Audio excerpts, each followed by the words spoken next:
येदसे चरित्र केले नारायणे, रांगता गोधने राखिता हे, माझी वाणी तुझे वरणी गुणनाम, ऐसे देई प्रेम काही कळा. हे सोंग सारिले या रूपे अनंते, पुढेही बहुत करणे आहे. माझी वाणी तुझे वरणी गुणनाम, ऐसे देई प्रेम काही कळा. आहे तुका म्हणे धर्म संस्थापने, केला नारायणे अवतार. माझी वाणी तुझे वरणी गुणनाम, ऐसे देई प्रेम काही कळा. महायोग पीठे तटे भीमरथा, वरम पुंडरीकाय दातुं मुनीन्द्रैः. समागत्य तिष्ठन्तमानन्दकन्दं, परब्रह्मलिङ्गं भजे पाण्डुरङ्गं. वक्रतुण्ड महाकाय, सूर्यकोटि समप्रभ, निर्विघ्नं कुरु मे देव सर्वकार्येषु सर्वदा। गजाननं भूतगणादिसेवितं कपित्थजम्बूफलचारुभक्षणम् उमासुतं शोकविनाशकारकं नमामि विघ्नेश्वर पादपङ्कजं। विठ्ठला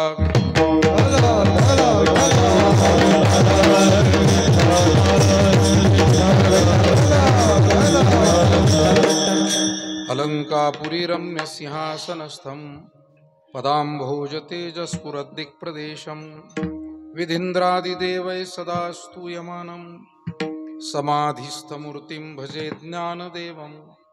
नमो सद्गुरु तुकया ज्ञानदीपा नमो सद्गुरु सच्चिदानंदरूपा नमो सद्गुरु भक्त कल्याणमूर्ती। स्वर कमी करा, स्वराला थोडासा बेस द्या, कडक झालाय। नमो सद्गुरु भक्त कल्याणमूर्ती नमो सद्गुरु भास्करा पूर्ण कीर्ती। तपो ज्ञान वैराग्य भक्ति स्वरूपं सदालंकृतं साधु संन्यास योगं। मुखे यस्य वेदांत शास्त्रार्थ नीतिं नमो नारायण गिरिं ब्रह्मस्वरूपं।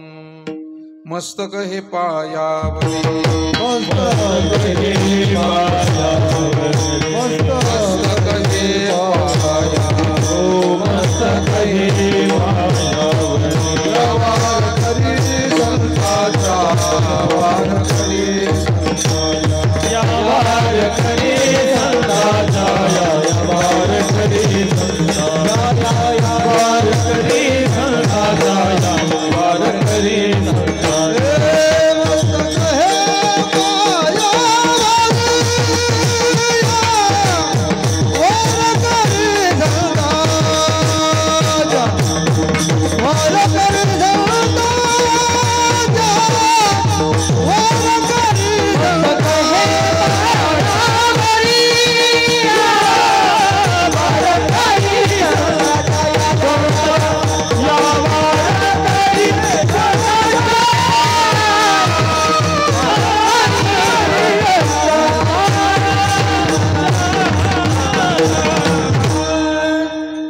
से चरित्र केले नारायणे।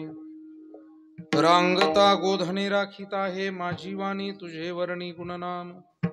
ऐसे देई प्रेम काही कळा। संत श्रेष्ठ जगतवंदनीय जगद्गुरु श्री तुकाराम महाराज यांचा कीर्तन सेवेसाठी काल्याच्या कीर्तन सेवेप्रसंगी निवडलेला हा 3 चरणाचा बाळक्रीडा या प्रकरणातील अभंग। या अभंगाद्वारा जगद्गुरु तुकोबाराय भगवान परमात्म्याच्या अवताराचं प्रयोजन स्पष्ट करतात आणि कृष्णावतारामध्ये बाल स्वरूप धारण करून लीला करणारा हा सामान्य बालक नसून तो स्वयं श्री नारायण अर्थात स्वयं श्री भगवान आहे याचा परिचय आपल्याला करून देतात।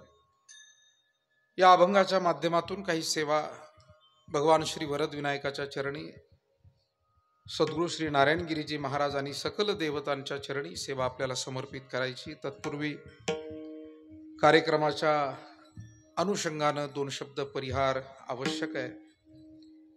आपल्या लोणी क्षेत्रातील हे वरद विनायक सेवाधाम लोणी निर्मळ पिंपरी रस्त्यावरती लोणी खुर्द शिवारामध्ये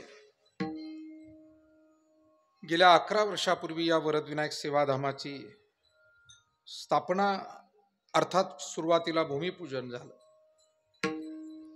आणि भूमिपूजन झाल्याबरोबर लगेचच त्याच वेळेला कीर्तन भजन अन्नदानाची सुरुवात त्या दिवसापासूनच या भूमीमध्ये झाली। मंदिराचं काम बाकीची कामं परमेश्वराच्या इच्छेप्रमाणे आपल्या सर्वांच्या सहकार्याप्रमाणे हळूहळू होत गेली। परंतु भूमिपूजन झालं होतं 2013 साली। माझ्या स्मरणात असल्याप्रमाणे साधारण 26 डिसेंबर ही तारीख होती, शेवटचा महिना होता 13 सालातला। आणि त्यावेळेला स्वर्गीय पद्मभूषण देशाचे माजी मंत्री बाळासाहेबजी विखे पाटील साहेब, त्याचबरोबर आदरणीय रामरावजी महाराज ढोक, महंत रमेशगिरीजी महाराज, अशी अनेक साधुसंत मंडळी उपस्थित होती. आणि या सर्व पूज्य महापुरुषांच्या उपस्थितीमध्ये भूमिपूजनाचा सोहळा त्यावेळी संपन्न झाला. पहिलं कीर्तन या जागेमध्ये आदरणीय रामरावजी महाराज ढोक यांनीच त्यावेळेला 26 तारखेला तिथे केलं. असो, बस.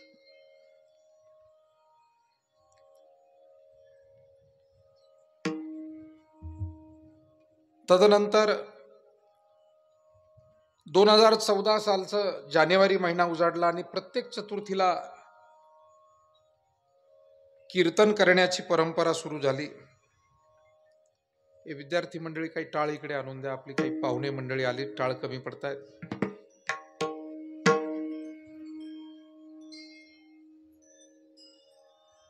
थोडं इकडे सरकून घ्या मुलं, इकडे सरका विद्यार्थी. बस झाले, बस पुरेपुरे. जेवढे टाळ कमी आहे ते सर्व भजनी मंडळींना टाळ द्या.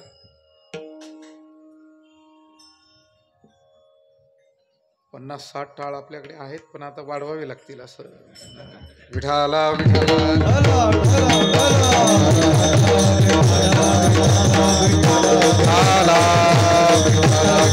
इकडे सरकार. लहान मुलं पुढे घ्या, 2 लाईन करा. मोठी उंचीची मुलं त्यांच्या मागे उभे राहा. सरका इकडे. ठीक आहे, सरक रे बाळा इकडे. हा, 2 लाईन करा. तदनंतर प्रत्येक चतुर्थीला या ठिकाणी कीर्तन आणि अन्नदानाची सेवा सुरू झाली. अर्थात भूमिपूजन झालं. तदनंतर गणेश चतुर्थी आली, अर्थात गणेश जयंती. माघी गणेश जयंतीचा हा उत्सव.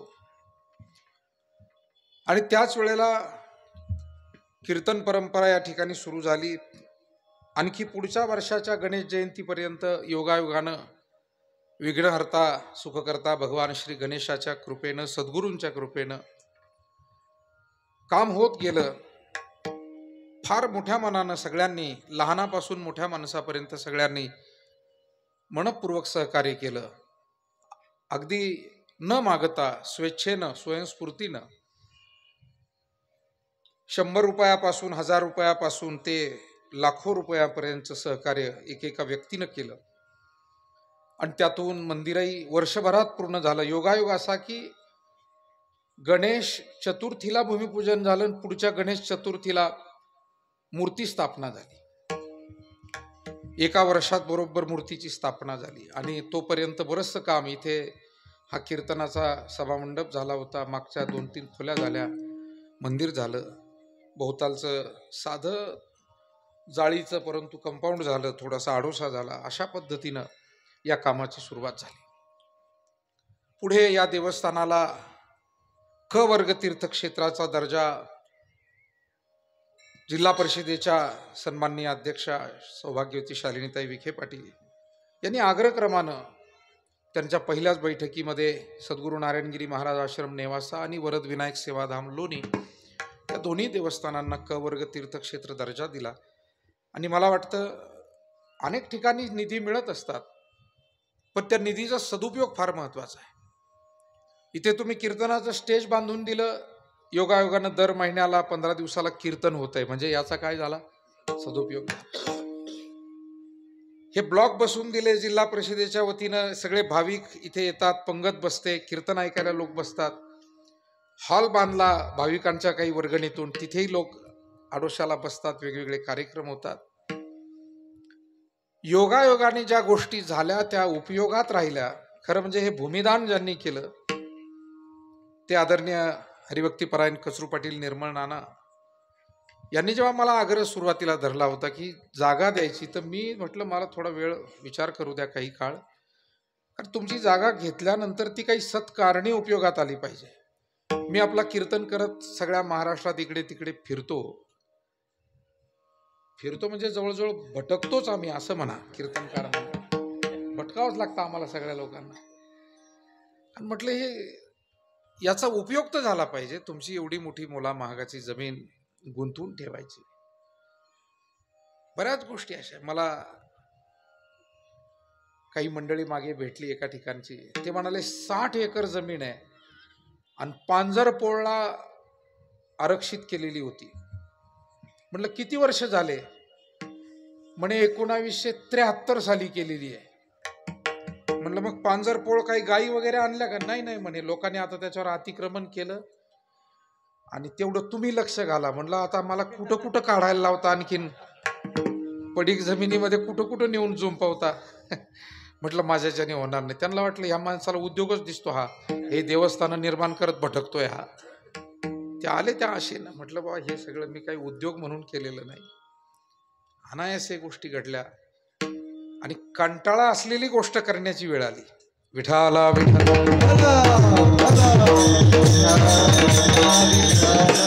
महाराष्ट्रामध्ये तुम्हाला अशा बऱ्याच जमिनी दिसतील, ज्या ज्या नावानं अशा काही इमारती दिसतील, जमिनी दिसतील, ज्या नावानं त्याच्या आरक्षित झाल्या किंवा ते ठरवलं तसंच पडून राहिलं. तसं काही झालंच नाही.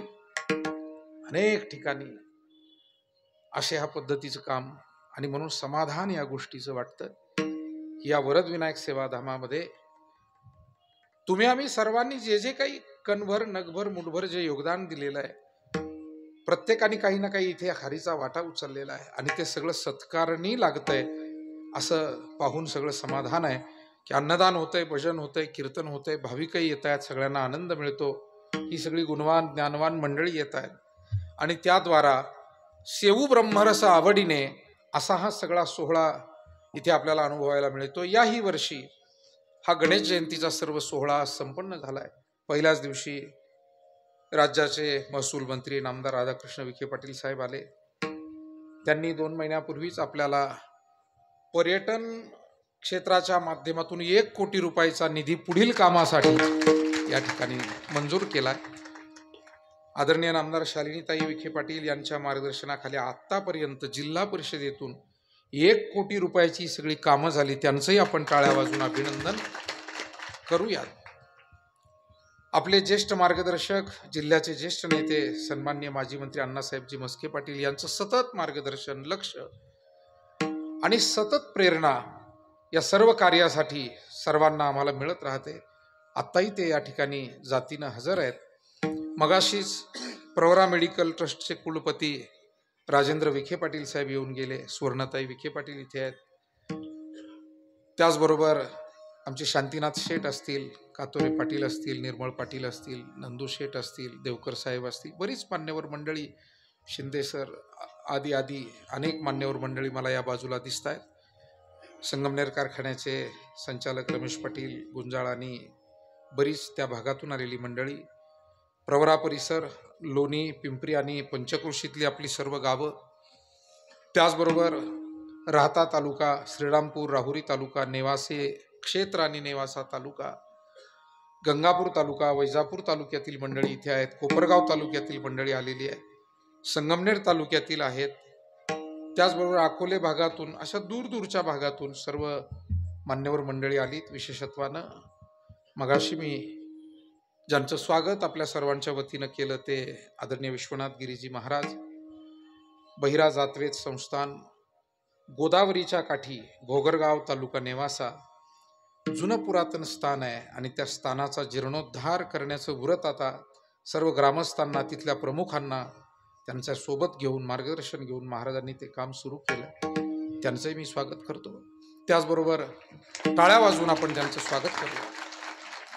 ज्यांनी सुंदर गायन वादनाच्या द्वारा आपल्याला कीर्तनाचा प्रारंभ करून दिला ते संगीत विशारद सुनीलजी महाराज पारे, संगीत विशारद विलासजी महाराज खोतकर, भजन सम्राट नंदू महाराज भगत, बाबासाहेबजी महाराज सातपुते, मृदंग विशारद आपले संतोषजी महाराज दीक्षित, प्रसाद महाराज, गायनाचार्य आमचे सहकारी ऋषिकेश महाराज शेटे, विराज महाराज मगर, बाबासाहेब महाराज मगर, त्याचबरोबर आमचे या सेवाधामाचे ज्येष्ठ मार्गदर्शक आदरणीय भारत महाराज धावणे, बाबा महाराज मोरे, जगद्गुरु तुकोबारायांचे वंशज भगवान महाराज मोरे, आमचे विजय महाराज गाडेकर, आदरणीय अण्णा महाराज लोंढे, अण्णा महाराज गागरे, या निमित्तानं आवर्जून ज्यांचं मार्गदर्शन आपल्याला दर प्रत्येक सप्ताहामध्ये लाभतं असे नामदेव शास्त्रीजी महाराज जाधव, गोरक्षनाथजी महाराज देठे, परशुराम महाराज विखे, महेंद्र महाराज शेजूळ, आमचे विणेकरी सोनवणे दादा, सर्वच मंडळी, आमचे शिवाजी महाराज तांबे गायनाचार्य मागे उभे आहेत, आमचे विराज महाराज आहेत, आणि गोगलगावकर आमचे कांदळकर महाराज आहेत, योगेश महाराज, भाऊसाहेब महाराज आहेत, संपत काका जाधव या ठिकाणी आलेले आहेत. खरं म्हणजे एक एकाहुनी बळी रे. तरी आम्ही फार पंचायत होऊ नये म्हणून प्रत्येक कीर्तनाला प्रत्येक दिवशी सगळे वेगवेगळे पाहुणे बोलावले. म्हणलं आपल्यात जर ध्यानात नाही राहिलं तर व्हायचं कसं? हे सगळे पाहुणे आपण हे बोलवायचे मान्यवर. पण खरं म्हणजे या सगळ्या मंडळींचं प्रेम आहे. आजच्या काळामध्ये तुम्हा सगळ्यांना सुद्धा धन्यवाद दिले पाहिजे. माऊलींच्या शब्दामध्ये, प्रभू तुम्ही महेशाची आहे मूर्ती आणि मी दुबळा अर्चित असे भक्ती, म्हणून बोल जरी गंगावती तरी स्वीकाराल की. इथे येणारा प्रत्येक भाविक हा निवडक आहे, आपापल्या क्षेत्रामध्ये महत्वपूर्ण कामगिरी करणारा महत्वाचा माणूस आहे. गावोगावचे सगळे महत्वाची मंडळी एकत्र इथे एकवटलेली असतात. राजकीय, सामाजिक, धार्मिक, शैक्षणिक, व्यावसायिक, नोकरी, अधिकारपद, कर्मचारी अशा वेगळ्या क्षेत्रातील माणसं, महिला, भगिनी इथे सगळेजण येतात. वेळ नाहीये कुणाकडे हल्ली, पण तो वेळ आपण आवर्जून काढता आणि त्यामुळे या ठिकाणचा हा सगळा उत्सव चांगला होण्यासाठी मदत होते. मला असं वाटतं नुसतं मंदिर बांधलं, लाइटिंग केली, मंडप घातला, माणसं नसतील तर. आणि म्हणून एकेका माणसाचं फार मोठं मोल या सगळ्या सेवेमध्ये असते. विठाला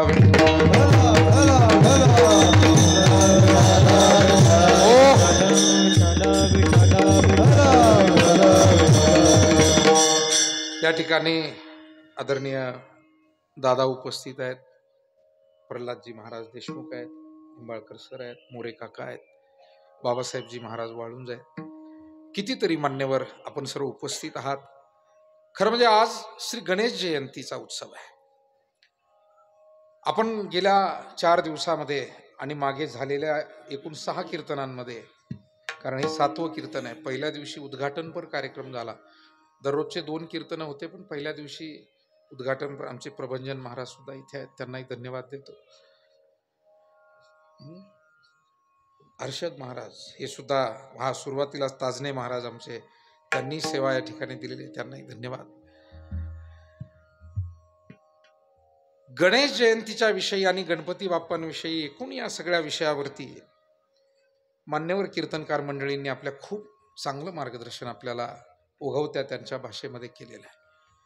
खरं म्हणजे गेल्या 6 कीर्तनांमध्ये श्रोता म्हणून आपल्या सगळ्यांना जो आनंद मिळाला आणि तुमच्यामध्ये आलेली भजनी मंडळी, त्यांचं गायन वादन, ही सगळी आदरणीय गावोगावची भजनी मंडळी, आपल्या गावची भजनी मंडळी, परिसरातील त्यांचं भजन, कीर्तनकारांचं विवेचन, गायकांचं गायन, वादकांचं वादन, या सगळ्या गोष्टी अनुभवताना एक तुकोबारायांचं चरण आठवत होतं. सर्व सुख ल्यालो सर्व अलंकार, आनंदे निर्भर डुल्ल तसं.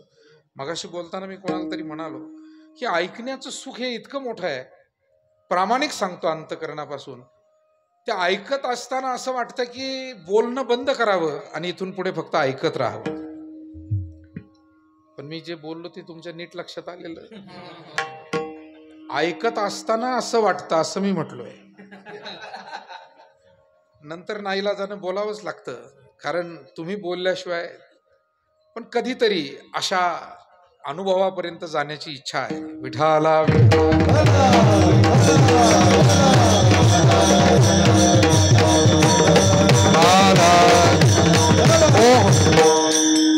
आपल्या आदरणीय वरदविनायक परिवारातील सहकारी मंडळींना विनंती, आपण गर्दी आहे, आणखी 4-2 मंडळी थोडं पुढे थांबून मार्गदर्शन करा.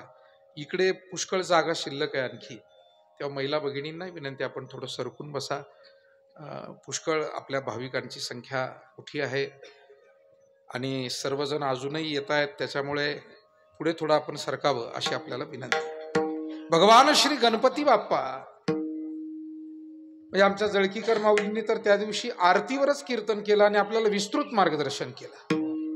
सुखकर्ता दुःखहर्ता वार्ता विघ्नाची यावरती समर्थ रामदास स्वामींनी रचना केलेली आरती आणि इतकं सुंदर विवेचन त्यांनी या आरतीचं केलं की आपल्याही मनामध्ये भक्तिभाव आर्तभाव निर्माण व्हावा आणि ती आरती समजल्याचा एक समाधान आणि आनंद आपल्याला प्राप्त व्हावा अशा स्वरूपाचा तो अनुभव होता. तेव्हा गणपती हे बुद्धीची देवता आहे. ज्या वेळेला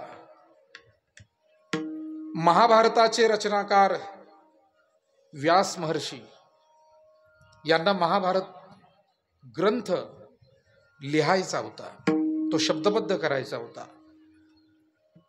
सद्गुरू नारायणगिरीजी महाराज हा विषय मोठा विस्तृत सांगायचे. ते म्हणायचे व्यासांसारखे महान विद्वान म्हणजे व्यासांच्या बाबतीत हे सगळे शब्द अपुरे पडतात. वर्णन असं केलंय, नमोस्तुते व्यास विशाल बुद्धे फुल्ला रविंदा यतपत्र नेत्र येण त्वया भारत तैल पूर्ण प्रज्वालितो ज्ञानमय प्रदीप. विशाल बुद्धी, महान विशाल बुद्धी ज्यांची असे व्यास. व्यास शब्दाचा अर्थच व्यापक. आणि त्या व्यासांना महाभारतासारखं महाकाव्य ते शब्दबद्ध करायचे, त्यांना लेखक पाहिजे. पण मायबाप हो, जोड हा नेहमी तोला मोलाचा लागत असतो. कोणत्याही क्षेत्रामध्ये, कुठल्याही क्षेत्रात तोला मोलाचा जर जोड असेल तरच काही प्रभावी काम. आपल्याकडे पुणे जिल्ह्यात बैलगाडा शर्यत असते आणि आपल्याकडे टांगे बैलाची, त्याला एक घोडा असतो आणि एक नवाट असा चांगला बैल असतो, गोरा असतो. परंतु तो जोड सारखा असावा लागतो. जरी उंचीनं खालवर असेल, शेवटी बैल हा उंचीनं कमी असतो, तो घोडा थोडा उंच असतो. पण पळायला मात्र त्या कुठेतरी एकरूप झाले पाहिजे, एक सारखे असले पाहिजे आणि मग त्या शर्यतीमध्ये तो टांगा जिंकत असतो. कोणत्याही क्षेत्रामध्ये थोडस तुल्यबळ असणं हे फार आवश्यक आहे. आणि म्हणून व्यासांनी विचार केला, मी सांगेन पण लिहायला त्या पद्धतीचं कोणी नको का? कोणाला सांगावं, कोणाला जबाबदारी द्यावी? आणि व्यासांना स्मरण झालं गणपती बाप्पांचं. आले गणपती बाप्पांकडे, बाप्पा हे काम महत्वाचं घेऊन आलोय आपल्याकडे, या जगदुद्धारासाठी काही आपण करून ठेवलं पाहिजे. काल परवा आमचे एक महाराज म्हणाले की संतांना जे अत्यंत गोड अमृत अनुभव परमार्थातले आले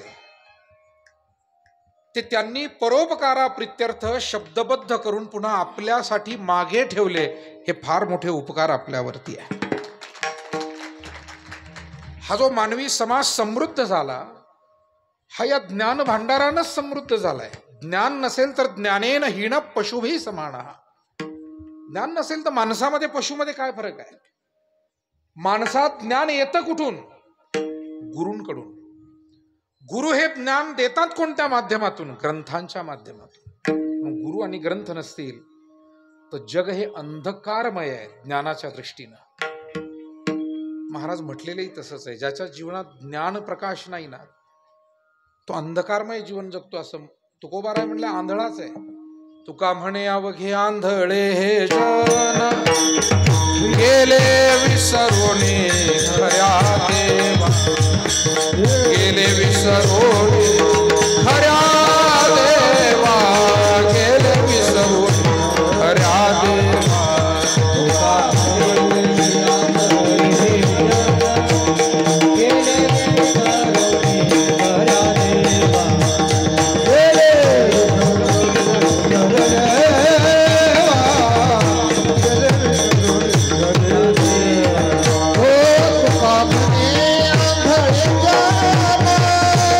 Get it.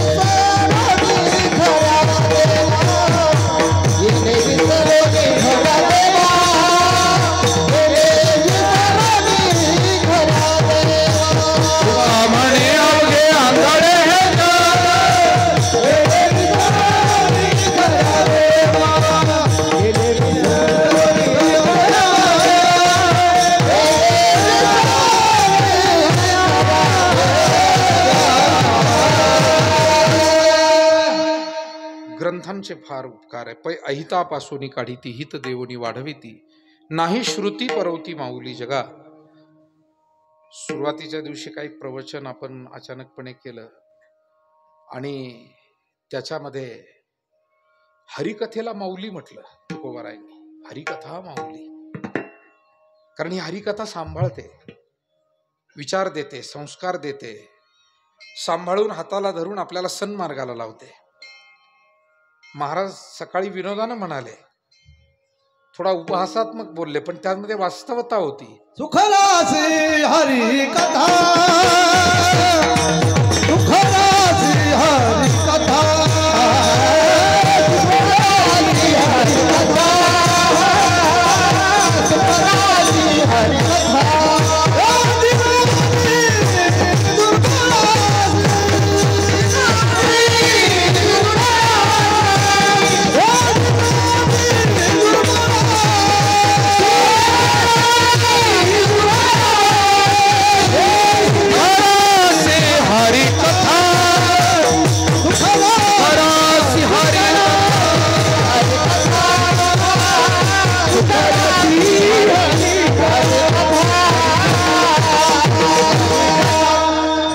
दुर्बळाशी सुखराशी हरिकथा. सकाळी नरेंद्रजी महाराज मालेगावचे यांची कीर्तन सेवा झाली. ते थोडं विनोदी शैली आहे, छान बोलतात. ते म्हणाले, आता 2025 पर्यंत जे लोक माळ घालणार नाही ते काही जगत नाही म्हणे. तर मला त्या बोलण्यातला थोडासा खुलासा करायचा, म्हणजे फार गैरसमज नको कोणाला. खुलासा एवढाच करायचा, 2025 नंतर जगतील ही माणसं जे माळ घालणं एवढी प्रक्रिया करून फक्त सगळं होत नाही बरं का. मुळात त्या विचाराशी जोडलं जाणं हे फार महत्वाचं आहे. त्या विचाराशी एकरूप व्हा.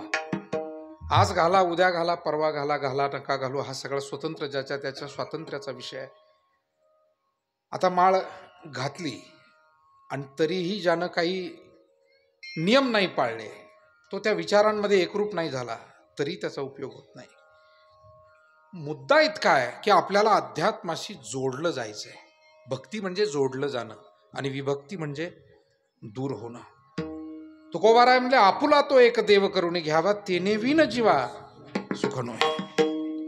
आध्यात्मिक सेवेशिवाय आपल्याला सुखप्राप्ती होणार नाही. म्हणून हरिकथा आपल्याला आध्यात्मिक गोडी वाढवते, आध्यात्मिक ज्ञानात भर घालते, निराशा संपवते, संसार दुःख हळूहळू कमी करते आणि आपल्याला आनंदाच्या साम्राज्याचा चक्रवर्ती बनवते. तो स्वानंद साम्राज्याचा चक्रवर्ती करी. माऊली म्हणाले, स्वानंद साम्राज्याचा. इतरांचा उधार दिलेला आनंद नाही, ज्याच्या अंतःकरणातून प्रगट झालेला स्वानंद आहे. आणि ज्यांना एकदा स्वानंद प्रगट करता आला ना, जगात त्यांना कोणी दुःखी करू शकत नाही. तुकोबाराय म्हणतात ना, निंदी कोणी मारे, निंदी कोणी मारे,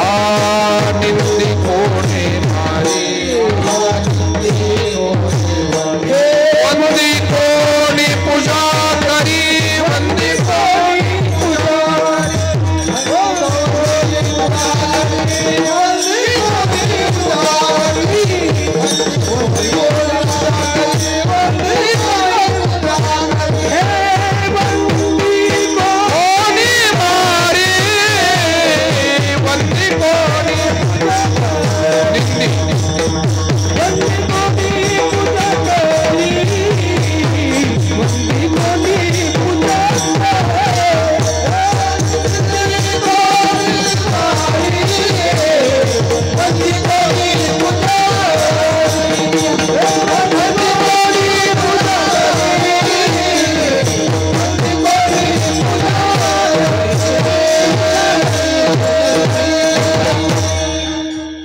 जगामध्ये सगळ्या गोष्टींना सामोरं जावं लागेल. या जगात असं कुणी नाहीये की ज्यांना दररोज स्वागताचेच प्रसंग समोर येतील.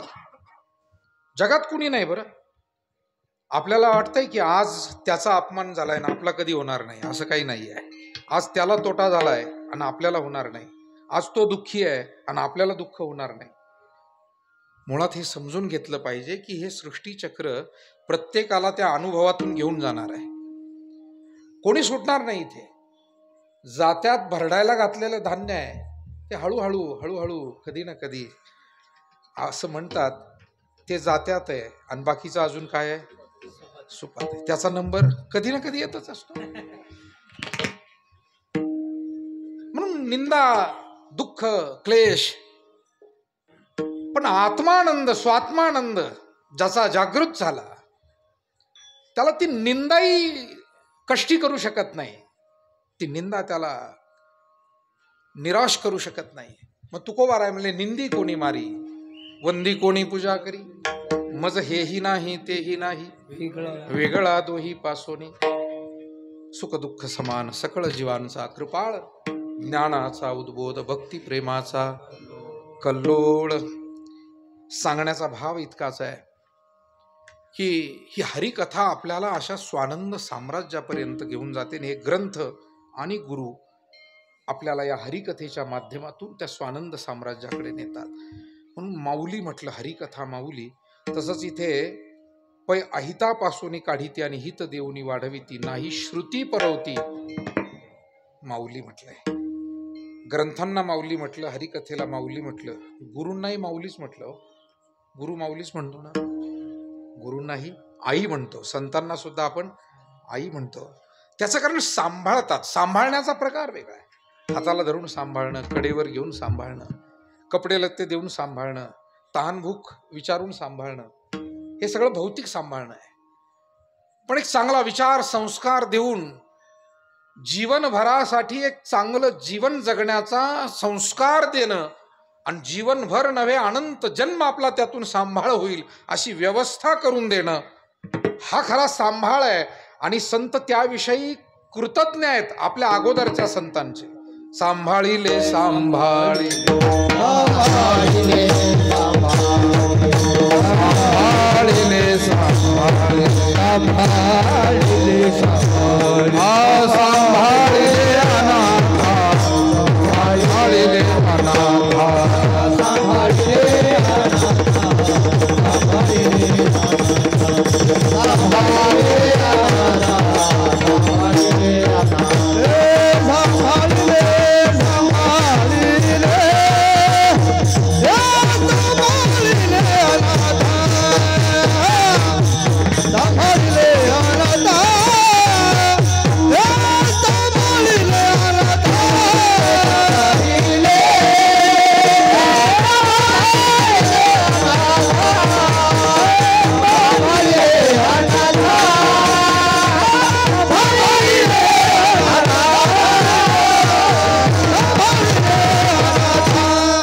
सांभाळिले सांभाळिले निळोबाराय म्हणतात.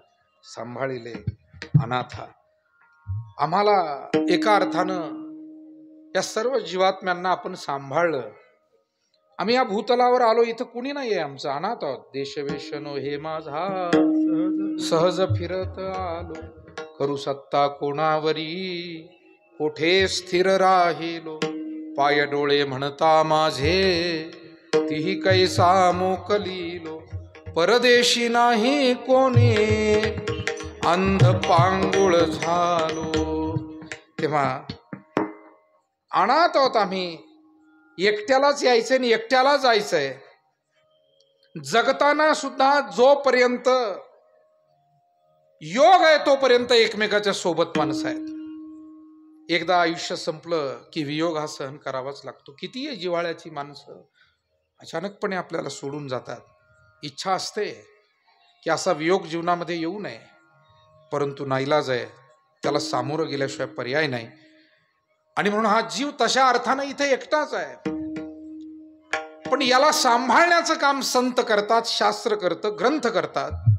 मग गणपती बाप्पांचे उपकार आपल्यावरती यासाठी आहे की त्यांनी नुसतं दर्शन आपल्याला दिलेलं नाही, तर त्यांनी आपल्याला महाभारत ग्रंथ दिला आणि त्या महाभारतातली गीता सुद्धा गणपती बाप्पामुळे आपल्याला मिळालेली आहे. गणपती या विषयावर विस्तृत बोलण्यासारखं आहे, पण आजच्या पुरता एवढा एक मुद्दा बोलून आपण काल्याच्या कीर्तनाकडे जाऊ. कारण काय बोलणार आपण, काय वानू आता नपुरे ही वाणी. देवाविषयी संतांविषयी आपण किती बोलत गेलो तरी मुळात आपण फार अल्प आहोत. आपले विचार, आपले शब्द फार तोकडे आहेत, आपले विचार अत्यंत अल्प आहेत, आपला भावही अपूर्ण आहे. आणि त्यामुळे आपण किती वर्णन केलं. मी म्हणतो ज्यांच्याकडे या सगळ्या गोष्टी मुबलक रीतीनं होत्या, ज्यांचे विचारही तितकेच व्यापक, ज्यांची वाणीही तेवढी समृद्ध आणि पवित्र, पण तेही या देवाचं स्तवन पूर्णपणे करू शकले नाही. वेद करू शकला नाही, शेष करू शकला नाही, सनकादिक करू शकले नाही. अनेक साधू संत महात्मे सुद्धा त्या बाबतीमध्ये देवा आम्ही तुझं वर्णन करू शकत नाही असं म्हणाले. आम्ही किती, कारण ते शब्दामध्ये तत्व बसत नाही. म्हणून गणपतीचं, पांडुरंगाचं, राम कृष्ण इत्यादी देवतांचं वर्णन फक्त आपण आपल्या अल्पपरीनं त्याची सेवा फक्त करू शकतो. म्हणून श्री गणेश हे मातृपितृ भक्तीची प्रेरणा देणारं दैवत आहे. श्री गणेश हे गीता आणि महाभारत लिखाणाच्या रूपानं, अर्थात तो प्रसंग मोठा मजेशीर आहे.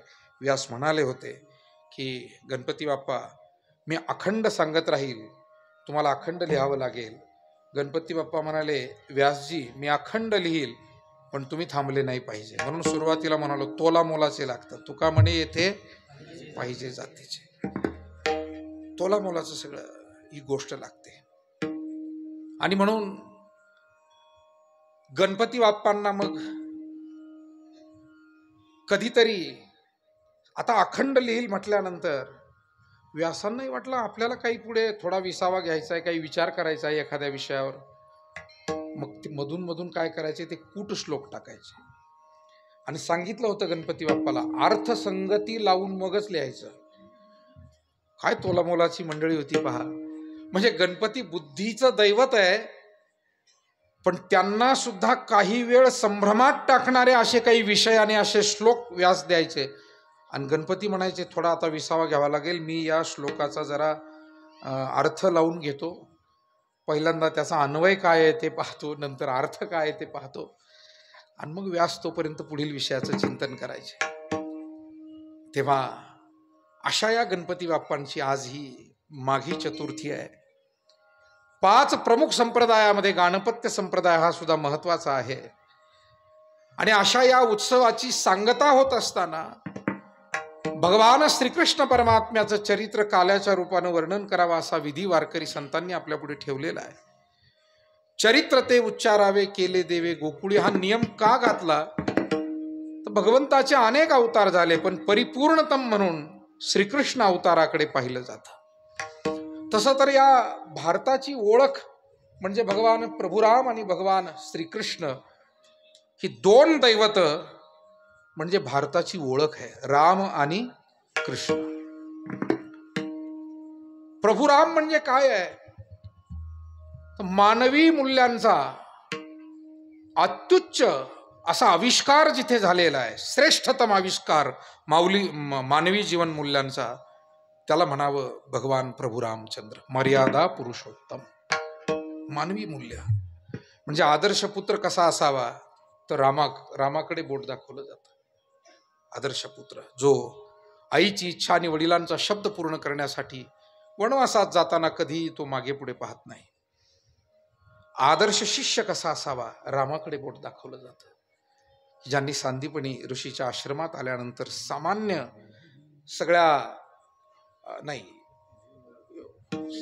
आता हे दोन्हीचा गोंधळ झाला तो नाही का. हा बरोबर आहे. विश्वामित्र आणि वशिष्ठ यांच्या सोबत सेवा करताना विश्वामित्रांच्या सोबत राम आले, वनामध्ये आले, आणि आल्यानंतर सामान्य सेवक जसा सेवा करतो, मी राजपुत्र आहे असं कधी जाणीव होऊ दिली नाही. मी भगवान आहे ही जाणीव तर भगवान होऊच देत नाही, पण मी राजपुत्र आहे ही सुद्धा जाणीव त्यांनी होऊ दिली नाही. म्हणून आदर्श शिष्य म्हणजे राम आहे. आदर्श, मी मागच्या कीर्तनामध्ये या सगळ्या विषयावर विस्तृत बोलून गेलोय. चतुर्थीच्या सर्व काही आदर्श रामामध्ये आहे. म्हणून मानवी जीवन मूल्यांचा आदर्श म्हणजे प्रभू राम आहे. आणि मानवाला जीवन जगण्यासाठी लागणाऱ्या आदर्श विचारांचा आदर्श म्हणजे भगवान श्रीकृष्ण आहे. म्हणून श्रीकृष्णाचा विचार आणि रामाचा आचार याचं नाव भारतीय संस्कृती आहे. भारतीय संस्कृती म्हणजे काय, जिथे रामाचा आचार घेऊन लोक चांगलं जीवन जगतायत अनेक लोक आजही ती प्रेरणा घेऊन जगत आहेत, नाही असं नाही. आपण कलियुग कलियुग म्हणत असलो म्हणजे काही सगळे लोक चुकीच्या मार्गाने निघाले असं म्हणण्याचं अजिबात काही कारण नाही. अजून रामाप्रमाणे भावाचा सांभाळ करणारे लोक आहेत, आईवडिलांचा आदर करणारे आहेत, मित्रांशी अत्यंत मैत्री निभावणारे लोक आहेत. त्यांच्या सुखदुःखाच्या काळात रामाचा आचार आणि श्रीकृष्णाचा विचार, श्रीमद भगवद्गीता हा इतका श्रेष्ठ विचार आहे की जगभरामध्ये सर्वाधिक एखाद्या धर्मग्रंथाचं चिंतन विश्लेषण कोणतं केलं जात असेल, जगात अनेक धर्म आहे, अनेक धर्मांचे अनेक ग्रंथ आहे. हिंदू धर्मही आहे, हिंदू धर्माचेही अनेक ग्रंथ आहे, पण सर्वात जास्त जो अभ्यासला जातो जगभर, म्हणतोय बरं मी, नगर जिल्हा किंवा महाराष्ट्र असं बोलत नाहीये, भारत आणि संपूर्ण जगभर सर्वाधिक अभ्यासला जाणारा ग्रंथ म्हणजे श्रीमद भगवद्गीता.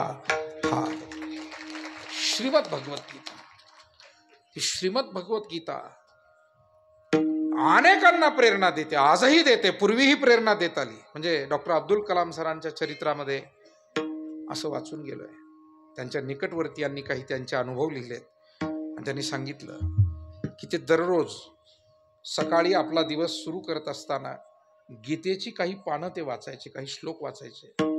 आणि त्यांचं असं म्हणणं होतं की माझ्या मनातले जे काही प्रश्न आहे त्याची उत्तरं मला या गीतेतून मिळतात. जे पान काढू, कालही महाराजांनी रात्री ते सांगितले आपल्याला, स्वामी स्वरूपानंद आश्रमाची आठवण देऊन त्यांनी ते सांगितले. ग्रंथांमध्ये इतका व्यापक विचार आहे, म्हणून गीतेवरती इतक्या लोकांनी भाष्य लिहिली, असंख्य हजारो भाष्य लिहिली, आणि तरी त्याचा अर्थ निघतोच आहे. त्याही पेक्षा नवलाची गोष्ट, गीताकारांनी भगवान श्रीकृष्णाने तो अर्थ आपापल्या परीनं काढण्याची मुभा देऊन ठेवलेली आहे. विठाला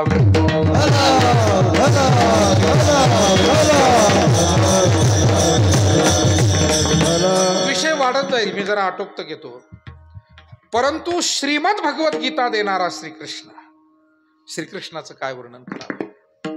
मुळात द्वापार युगामध्ये कंस, चाणूर, मर्दन, मुष्टिक, शिशुपाल, जरासंध, वक्रदंत अशा पद्धतीचे आसूर मातले होते. सज्जन भय भीतीग्रस्त होऊन जगत होते. आणि आता काहीतरी या जगामध्ये समाज व्यवस्था सुरळीत झाली पाहिजे, त्यालाच ग्रंथामध्ये धर्मसंस्थापना म्हटले आहे. आजच्या भाषेत कायदा आणि सुव्यवस्था, लोकशाहीच्या भाषेत काय म्हणायचं त्याला, कायदा आणि सुव्यवस्था, त्यालाच गीतेमध्ये म्हटलं धर्म संस्था. कायदा सुव्यवस्थेसाठी काय करावं लागतं, प्रबोधन करावं लागतं. प्रबोधनानं नाही जमलं तर मग काही कडक कठोर असा दंड करावा लागतो. तेच केलं भगवंतांनी इकडे. यदा यदा हि धर्मस्य ग्लानिर्भवति भारत अभ्युत्थानम धर्मस्य तदात्मानं सृजाम्यहम तद आत्मानं सृजाम्यहम. भगवान स्वतःचे काही पार्षद इथे अगोदर पाठवतो आणि त्यांना विचार द्यायला लावतो. म्हणून माऊली येतात, तुकोबाराय येतात, नाथ महाराज, नामदेव महाराज, सकल संत येतात, आपल्याला सांगतात. या संत विचाराने कैक लोक कुठंतरी आपलं चुकत असेल तर आपल्या जीवनाची दुरुस्ती करून घेतात. परंतु काही माणसं मात्र त्या संत प्रबोधनाला किंवा त्यांच्या मार्गदर्शनाला दाद देत नाही. त्या पिकावर पडणारे काही आजार असे असतात ना, ते साध्या फवाऱ्याला दाद देत नाही.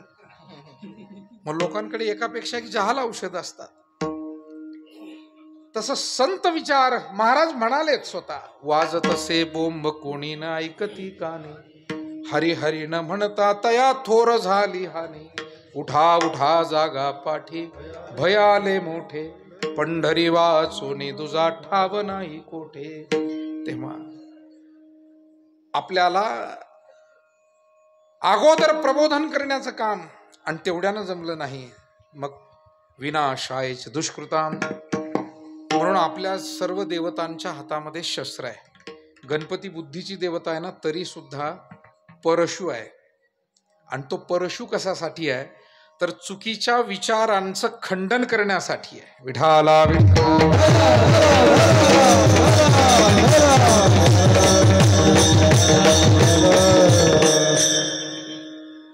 भगवान श्रीकृष्ण सुद्धा अशाच अवस्थेमध्ये अवतीर्ण झाले होते आणि अवतीर्ण झाल्याबरोबर सांगितलं, नंदाच्या घराला मजनेई गोकुळाला. गोकुळवासी भाग्यवान आहे. लोकांना यज्ञदान जप तप करूनही ज्या परमात्म्याचा अनुभव येत नाही आणि तो बालरूप घेतल्यानंतर प्रत्यक्ष म्हणतोय की मजनेई गोकुळाला. देवकीनं आपला मायामोह आवरता घेतला, बाळ वाचलं पाहिजे आणि म्हणून वसुदेवाच्या स्वाधीन केलं. भगवान आल्याबरोबर हातापायातली बंधनं तुटली होती. बंधनाचा तोडू फासा आणि देऊ आशा टाकून. जोपर्यंत मायेमध्ये जीव अडकलेला राहतो तोपर्यंत तो बंधनात आहे. एकदा का परमात्मा भेटी त्याला झाली, परमात्मा दर्शन घडलं, आता बंधन कसलं. छिद्यंते हृदय ग्रंथी विद्यंते सर्व संशय. हा या नात्यानं तो सर्व बंधनातून मुक्त होतो. आणि वसुदेवाने या बाळाला घेतलं. मनसी रक्ष पाळते म्या मोहिले सकळ. आपण नेहमी या विषयावर बोलतो. काम क्रोध लोभ दंभ द्वेष अहंकारादी हे सगळे रक्षपाळ आहे. हेच प्रहरेकरी आहे. आणि हे देवाला दैवी विचारांना दैवी भावनांना इथे जन्मू देत नाही आणि जन्मलं तरी तिथे टिकू देत नाही. हे हृदयरूपी मंदिर आहे. थोडा वेळ तो कंसाची ती मथुरा, ते कारागृह, ती वसुदेव देवकी थोडं थोडं बाजूला ठेवा. हे आपलंच हृदय आहे. आणि इथेच परमात्म भावना जर निर्माण करायची असेल, काम येश क्रोध येश रजोगुण समुद्भवा महाशनो महापाप्मा विद्येनम इहवैरिनम.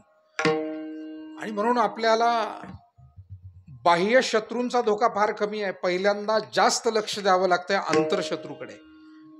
आणि त्याच वेळेला साधकाला आपल्या आध्यात्मिक जीवनामध्ये त्या परमोच्च आनंदापर्यंत जाण्यासाठी मदत होते जर त्याचं या अंतरशत्रूकडे लक्ष असेल तर, त्याविषयी दक्ष असेल तर.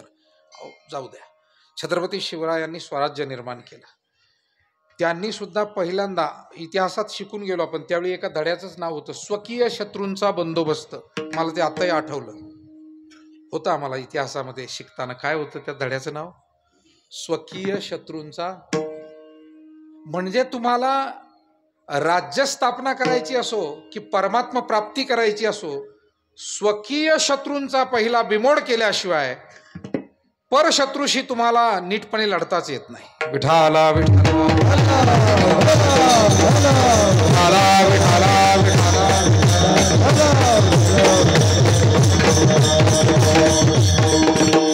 जे फितूर होते, जे अमुक होते तमुक होते, अशा सगळ्या लोकांचा विचार बारीक छत्रपती शिवरायांनी केला होता. आपल्याही अंतःकरणामध्ये आपल्याला परमार्थापासून, या आनंदापासून वंचित ठेवणारे सगळे दोष आहेत. आणि शांत करावे लागतात. काम क्रोध लोभ निमाले ठाईची सर्व आनंदाची किंवा अवघी आनंदाची सृष्टी झाली. आणि म्हणून वसुदेवानं कृष्णाला घेतलं, निघाले. यमुनामाईनं वाट दिली. गोकुळ झोपलेलं होतं. यशोदामाईच्या पलंगावरती श्रीकृष्णाला, ह्या दिव्य बालकाला तिथे ठेवलं. माया उपजली तेथे ठेवी मजा आणि येथे. मायारूपी मुलीला घेऊन वसुदेव परत आले, मथुरेत आले, कंसाच्या त्याच कारागृहात आले. आणि ज्यावेळी माया तिथे आली त्यावेळेला एकच गोंधळ उडाला. ती जोरजोरानं रडू लागली. मायबाप हो, माया असली की गोंधळ जास्त आहे आणि देव असला की शांततेचा अनुभव जास्त आहे. म्हणून आपल्याही अंतःकरणात आपल्याला जर कितीही अडीअडचणीच्या काळातही शांततेचा अनुभव जर आपण करत असू तर समजायचं आपल्याजवळ थोडाफार देव आहे. किती अडचणी असू देत आणि किती आनंदाच्या क्षणी सुद्धा, चांगले दिवस असताना सुद्धा काही माणसं एवढे गोंधळलेले असतात त्यांना सुचत नाही आपण काय करतो ते. आणि म्हणून माया जिथे आहे तिथे गोंधळ आहे, देव जिथे आहे. आणि म्हणूनच तर आपल्याला देवाची पूजा करायची, पोथी वाचायची, व्रत करायचंय, उपवास करायचा आहे, देवदर्शन करायचंय. या सगळ्यातून हळूहळू हळूहळू त्याची अधिकाधिक प्रतीती आणि जागृती आपल्या अंतःकरणात करायची. ती कशासाठी आहे? ती कशासाठी आहे? त्याच्यामध्ये आपला स्वार्थ आहे, त्याच्यात लोकांचं काही हित नाही आहे. आपलं हित आहे स्वतःच. देवाचं दर्शन घेतलं ना आपलं हित आहे, आपण ग्रंथ वाचला ना आपलंच हित आहे.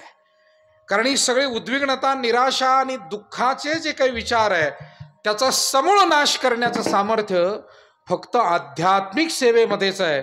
भौतिक सेवेमध्ये मी नेहमी म्हणतो, माणसाचं डोकं दुखलं तर गोळी आणता येते, पण डोकं फिरलं तर कोणती गोळी घ्यायची सांगा? डोकं फिरलं डोकं फिरल्यासारखे वागतात ना. डोकं फिरायला काही गोळी नाही आहे, डोकं दुखायला गोळी आहे, आणि ते दुखलं तर बरं करायला गोळी आहे. आणि मग फिरलेले डोके नीट करायचे असतील तर त्या माथ्याला गाथ्याजवळ आणावं लागेल, त्याच्याशिवाय दुसरा काही पर्याय नाही. आज जगामध्ये फिरलेली डोकी हा एक समस्येचा विषय आहे. कुटुंब व्यवस्था दुःखी आहे.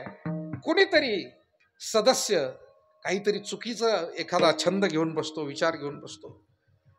समाज व्यवस्थेमध्ये हेच घडतंय, राष्ट्र व्यवस्थेमध्ये जागतिक पातळीवरही हेच घडतंय. जागतिक पातळीवर दुसरं काय घडतंय? ते किम जोंग सारखे फिरलेल्या डोक्याचे काही कमी लोक आहेत? म्हणायला राष्ट्राध्यक्ष आहे, पण तो त्या साऊथ कोरियाचा जो अध्यक्ष आहे किम जोंग उन, बरं बाबा सावलीत राहू दे सगळ्याला, नाही तर ऊन. विठाला विठाला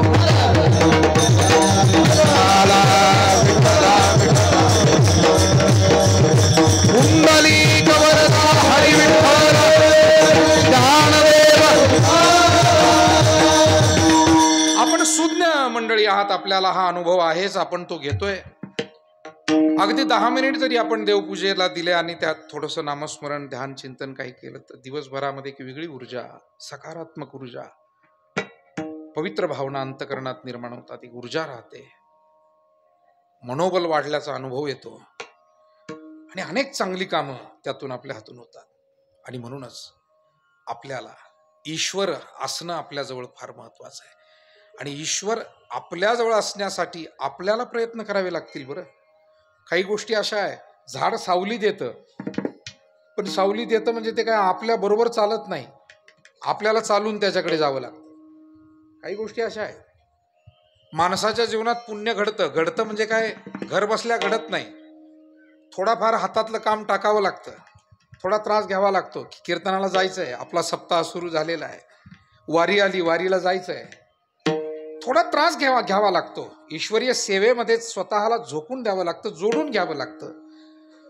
ते काही आपल्या घरी सगळं येईल, देरे हरी आणि खाटल्यावरी. पण परमार्थ नो हे लेकुराच्या गोष्टी. परमार्थ हा आळसाचा विषय नसून तो एक पुरुषार्थाचा विषय, जेने केला पुरुषार्थ. विठाला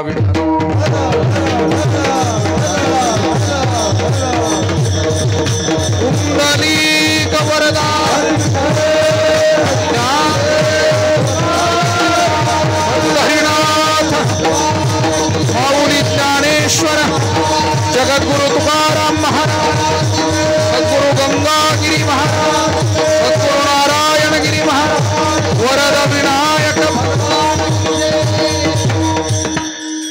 म्हणून भगवान श्रीकृष्ण जेव्हा गोकुळात आले, आनंदाचा एक मोठा अनुभव सगळेजण घेऊ लागले. गोकुळीच्या सुखा अंतपार नाही.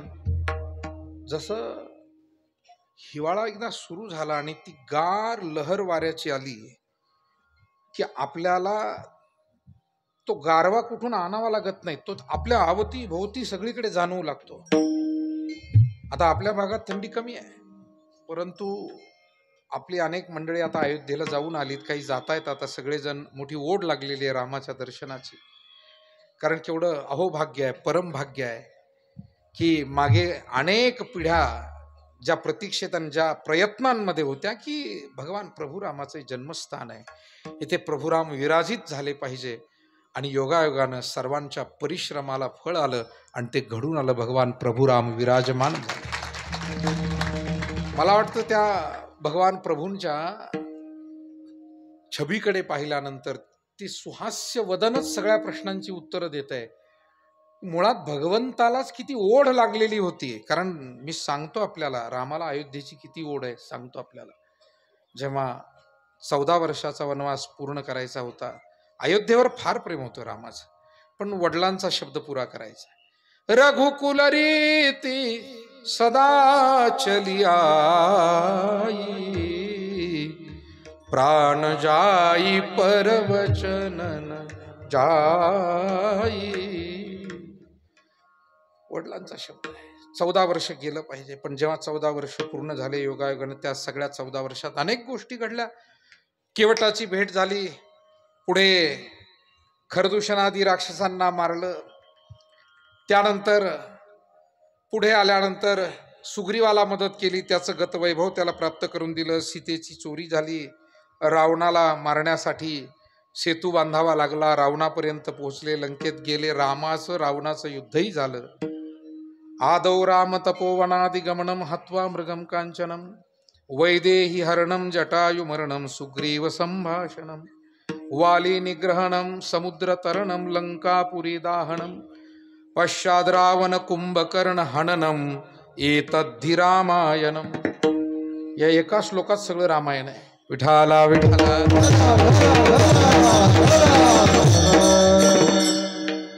मला जरा शंकाच होती, खूप दिवसाचा वाचलेला होता, म्हटलं आठवतो की नाही, म्हणून मी तुमच्याकडे जरा आधारासाठी पाहतो. वेळ हल्ली म्हणजे भेटी गाठीतच वेळ इतका जातो. आमच्या सगळ्या कीर्तनकारांनी सांगितलं 15-15 दिवस दिले पाठ करायला. आता मी बसल्या बसल्या म्हणत होतो, अरे दादा हो, मला 15 मिनिट मिळत नाही रे, मी काय करू आता. पण आहे संत कृपा आहे आणि त्या विचारांचं सामर्थ्य एवढं आहे की ते कुठे डोक्यातून जाऊ शकत नाही. आदो राम तपोवनादिगमनम हत्वा मृगम कांचनम. सगळं रामायण घडलं, रावणाला मारलं. आणि जेव्हा रावणाला मारलं, आता विजयादशमी होती, परत निघायचंय अयोध्येकडे. त्यावेळेला लक्ष्मण म्हणाले, प्रभू सोन्याची लंका आहे. सगळे वानर पाहून आले म्हणे. राम म्हणाले, अरे युद्ध चालू होतं ना. म्हणे आळीपाळी न गेले.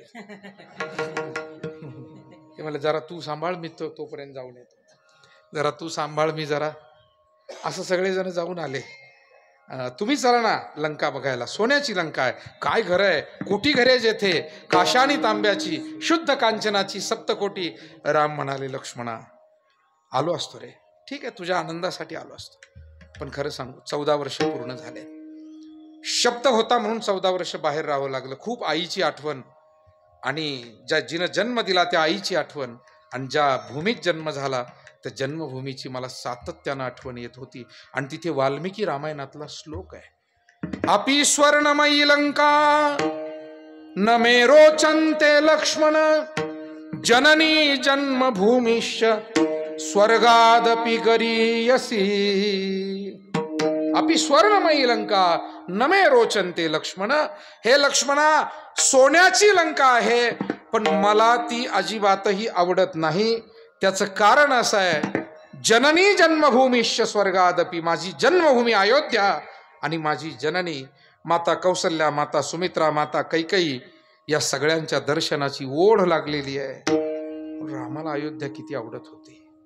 म्हणून आता मूर्तीकडे पाहिलं ना राम प्रभूंच्या, असं वाटतंय की राम इतके प्रसन्न काय. ते म्हणाले की बाबा, अरे त्यावेळेचा 14 वर्षाचा वनवास संपून मला येण्याची जर एवढी घाई झालेली होती, तर हे तुम्ही लोकांनी 500 वर्ष मला बाहेर ठेवलंय, आता मला किती उत्कंठा असेल तिथे जाण्याची. आणि म्हणून तर राम प्रभू विराजमान झाले आणि इतकं प्रसन्न ते त्यांचं वदन. मूर्तिकार म्हणाले, मायबाप हो, हा चमत्कार आहे. ज्यांनी मूर्ती घडवली त्या मूर्तिकाराचं म्हणणं असं होतं की मी बनवलेली जी मूर्ती आहे ते राम, आणि प्राणप्रतिष्ठा झाल्यानंतरचे राम मला वेगळे भासतायत. अर्थात याच्यासाठी एक श्रद्धा लागते बरं. ते खरंच आहे, अगदी खरं आहे. आपण कुठल्याही देवतेच्या मूर्ती ज्या वेळेला आणतो, ज्या वेळेला त्यात देवकला प्राप्त होते, प्राणप्रतिष्ठापना केली जाते, न्यासादी कर्म केली जातात, सर्व शास्त्रोक्त विधी होतो. आगच्छ देव देवामिह आवाहन केलं जातं, आणि त्यानंतर देवकला प्राप्त होते. एक वेगळं स्वरूप आपण सगळेजण अनुभवतो. तिथे स्थापना होण्यापूर्वीही ती मूर्ती सुंदर वाटतेच, पण नंतर ती नुसती सुंदर वाटत नाही, ती दिव्य वाटू लागते. ती दिव्यता त्यामध्ये प्रतिष्ठित होत असते. याचं नाव आहे प्राणप्रतिष्ठापना. विठाला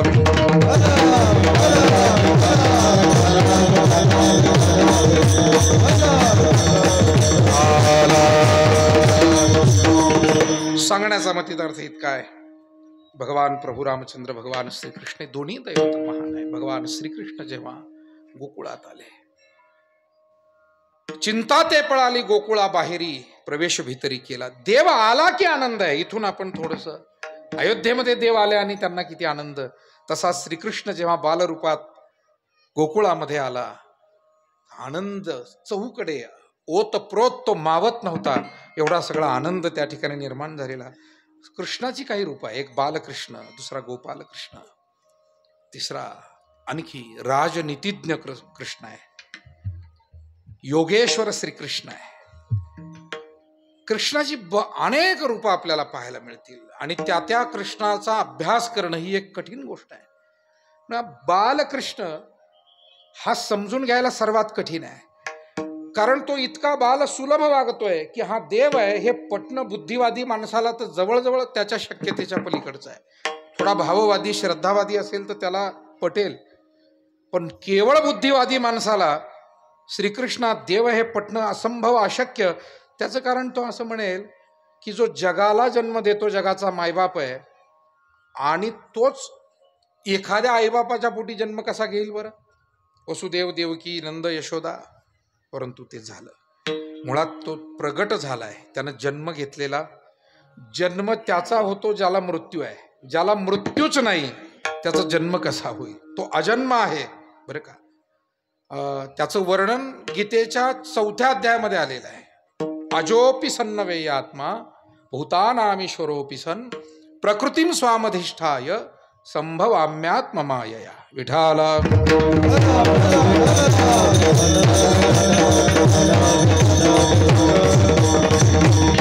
अज म्हणजे जन्मरहित आणि अव्यय म्हणजे नाशरहित.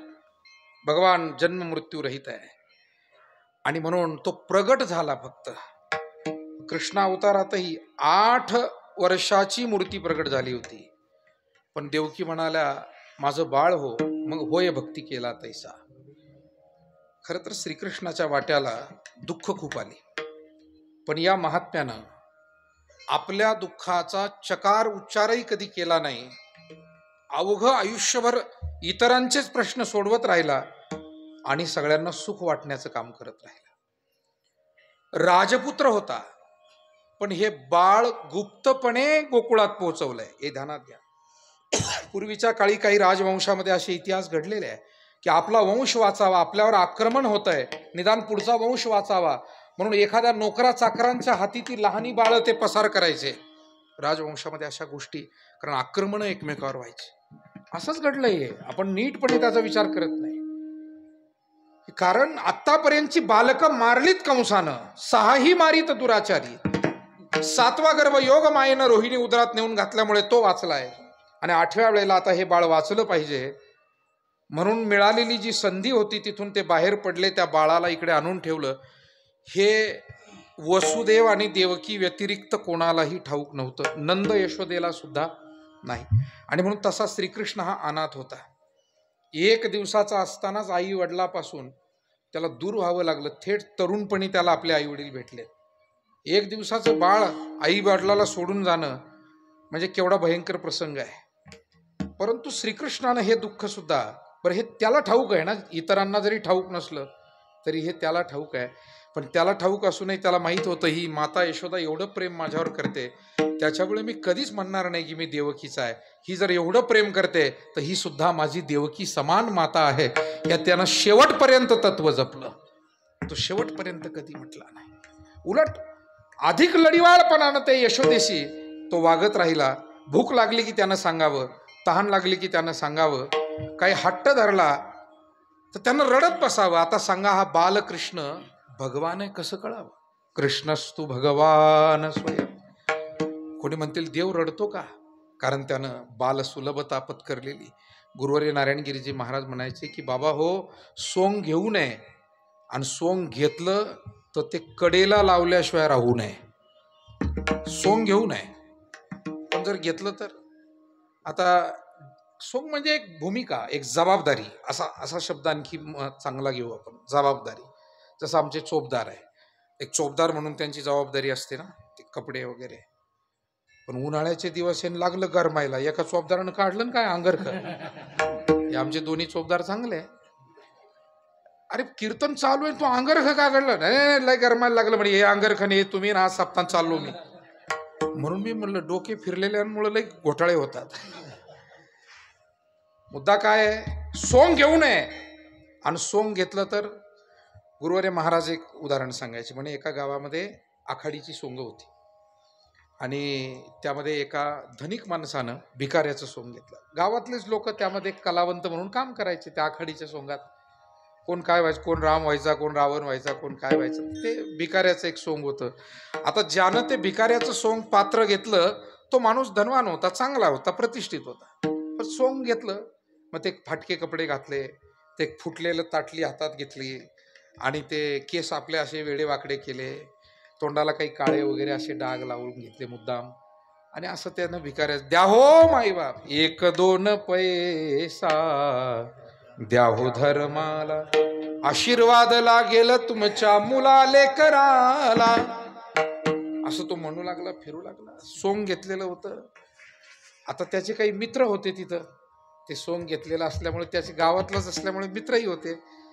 आता ते जवळ आल्यावर एक मित्र म्हणला, अरे गाडी लावली तरी जळायचं नाही, एवढी संपत्ती आहे, आणि काय तर म्हणे 1-1 रुपया तू आम्हाला म्हणतो की द्या हो धर्म, दान धर्म करा, काय सोंग घेतलं राव म्हणे, तुला साजेसं तरी सोंग घ्यायचं तू.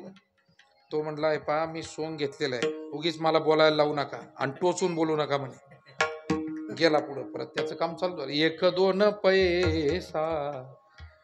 पण ते मित्र, आता मित्र हे मित्र असतात आणि त्याच्यामुळे त्यांनी एकदा का ठरवलं बेजार करायचं की ते काही सोडत. पुन्हा त्यांच्याजवळ तो आला आणि ते लागलेच त्याला टोचून बोलायला. असं म्हटल्यावर त्यानं ती ताटली दिली आपटून. तो म्हणला, काय म्हणणं आहे रे तुमचं? खरंच आहे म्हणलं, माझं जळता जळायचं नाही, तुमच्यासारखे 25 जण कामाला आहे म्हणे माझ्यात. बाकीचे म्हणले, अरे पण हे सोंग संपलं ना, तू बोलला खरं पण सोंग राहिलं का? म्हणून भूमिका एकदा घेतली, सोंग एकदा पत्करलं, एखादा विषय एकदा मनाशी ठरवला की तो पूर्णत्वाला न्यावा लागतो. विठाला विठ्ठल.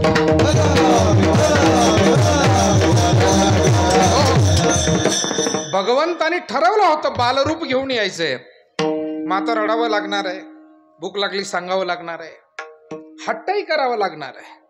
कधी कधी कृष्णा इतका हट्टी होता, रडायला जर लागला तर तो थांबायचाच नाही. ती यशोदा म्हणायची की रडणारं माझं जे बाळ आहे, रडते माझे बाळ ताने, समजावी ताराही ना. रडते माझे बाळ ताने, बाळ ताने, समजावी ताराही ना. रडते माझे बाळ ताने, बाळ ताने, समजावी ताराही ना. रडते माझे बाळ ताने, बाळ ताने, समजावी ताराही ना.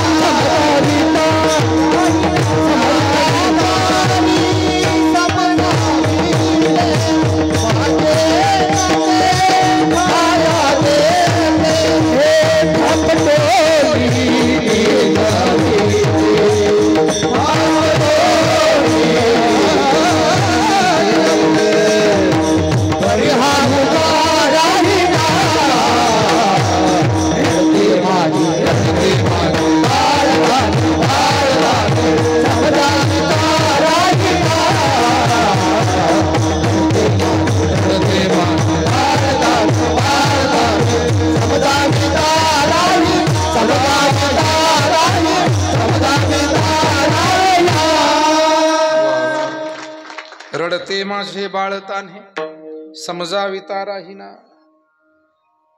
इतका छंद घ्यायचा, तुला हे देऊ का नाही, ते देऊ का नाही, असा हा बालकृष्ण. परंतु त्यानं आनंदही तितकाच दिला. बरं, यशोदा माईला हे बाळ क्षणभर जर नजरेआड गेलं तर तिला करमत नसायचं. एक दिवस असं झालं, यशोदा माई सकाळी चुलीला सारवण करत होती आणि कृष्ण हा रांगत रांगत आला, कुठल्या तरी वेलीवरचं एक फूल तोडून आणलं. आई बघ हे फूल कशाचं आहे, सांग बरं मला. आता कामात असलेली घरातली गृहिणी आई कामात असल्यावर थोडी तिचा त्रागा झालेला असतो, ती कधीतरी थोडं रागावून बोलते. आणि रागावून बोलली यशोदा, कृष्णा अरे मी काम करते, समजत नाही तुला, हो तिकडं, काही मध्येच घेऊन येतो. कृष्णाला वाटलं माझ्या दर्शनासाठी लोक रांगेत उभे राहतात पहाटेपासून आणि मी रांगत रांगत हिच्याकडे आलो. लोक रांगेत उभे राहतात, त्यांना माझं दर्शन नाही. मी रांगत हिच्याकडे आलो, रांगत रंगणी. अशा पद्धतीनं मी आलोय आणि तरी माझ्याकडे पाहत नाही. आणि मग सांगितलं, आता या यशोदा माईलाही जरा चमत्कार घडवला पाहिजे. गेला आणि लपून बसला. लपल्यानंतर यशोदा माई थोडं काम आटोपलं, मग आवाज द्यायला लागली, कान्हा कुठेस रे तू, कुठेस रे लाला, कुठेस रे कृष्णा, असं म्हणून आवाज देऊ लागली. कृष्ण ऐकत होता सगळं, पण गप बसून राहिला. आणि मग यशोदा रडायला लागली. त्या सगळ्या गोपिका जमा झाल्या. इतकं प्रेम होतं श्रीकृष्णावर आणि ती सर्वांना विचारू लागलेली आहे, माझा कृष्ण देखिला, माझा कृष्ण देखिला, कोणीतरी सांगा गे सांगा, कोणीतरी सांगा गे सांगा,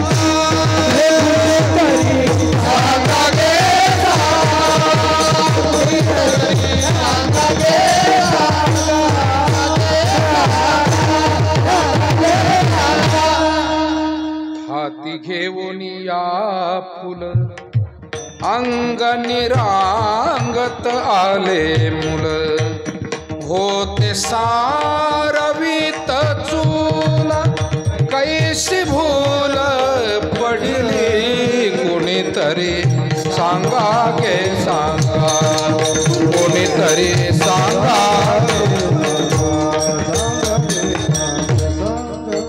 श्रीकृष्णानं त्याचं हे बालपण सुद्धा इतकं सुंदरपणे निभावलं. पण त्याच वेळेला पेंद्या, वाकड्या, बोबड्या, श्रीदामा अनेक असे बालसवंगडी एकत्र केले.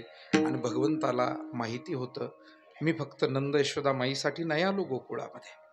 गोप गोपिका, गाई वासर, इथली तृणचर आणि वृक्षवेली सुद्धा माझ्या भेटीची अपेक्षा ठेवून आहे.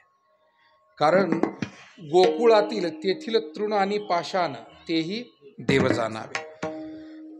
भगवंताच्या भेटीसाठी ते विविध रूप घेऊन गोकुळात आलेले होते आणि म्हणून त्याला बाहेर पडणं हे आवश्यक होतं.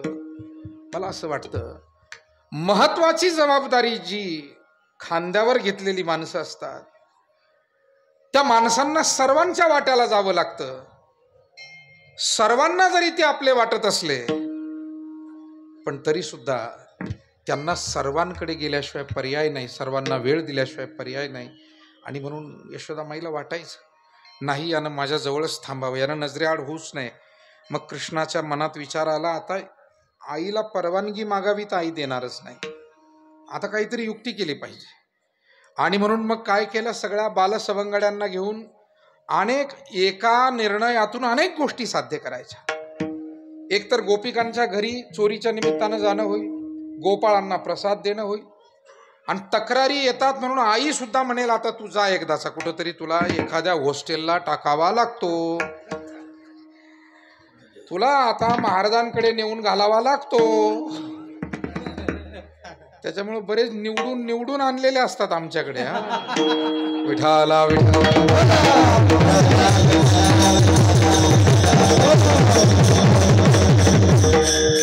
चांगले असतात, नटखट असतात, थोड्या खोड्या करतात, थोडे जरा, पण तेच तयार होतात. तुम्हाला सांगतो, जे तुम्हाला वाटतात ना हे आता काय आपल्या हातात येत नाहीत, ते आमच्या हातावर आल्याशिवाय राहत नाही. आणि तसंही तुम्ही चांगलं दान करायला फार अवघड आहे. म्हणजे आमच्यापासूनच घ्या ना. लोक किडक्या सुपाऱ्याच देवाला वाहतात ना, चांगल्या सुपाऱ्या घरी ठेवतात. विठाला विठ्ठल.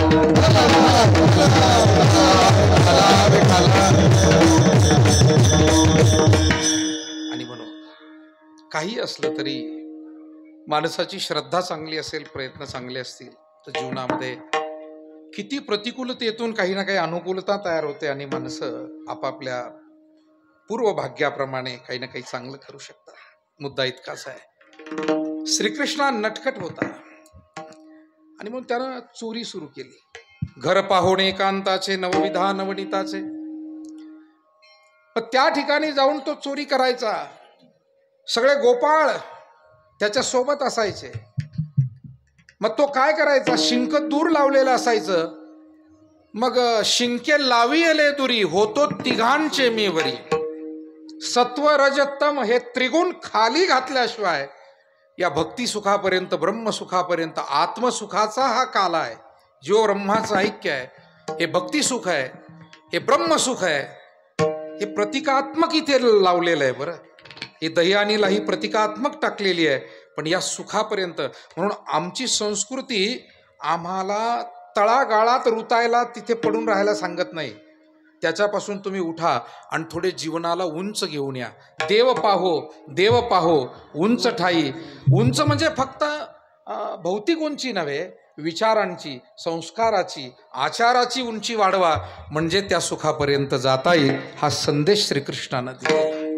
आणि म्हणून होतो तिघांचे मी वरी. भगवान अशा पद्धतीनं खोड्या करायचे. गोपिका सांगायच्या, यशोदा म्हणायची, मला म्हातारपणी बाळ झालं, तुम्हाला सहन होत नाही, विनाकारण तक्रारी घेऊन येता. एका गवळीने तर म्हणाली, तू काही सांगू नको ग, अगं तू चोऱ्या करून खाते तुझ्या घरामध्ये, सासू सासरे खाऊ देत नाही. तुम्ही खाऊन लोण्याचा गोळा घे, तुम्ही खाऊन लोण्याचा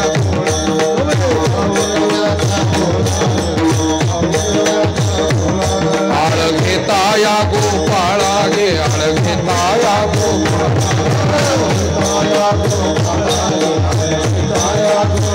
तुम्ही ठाईचा ओढाळा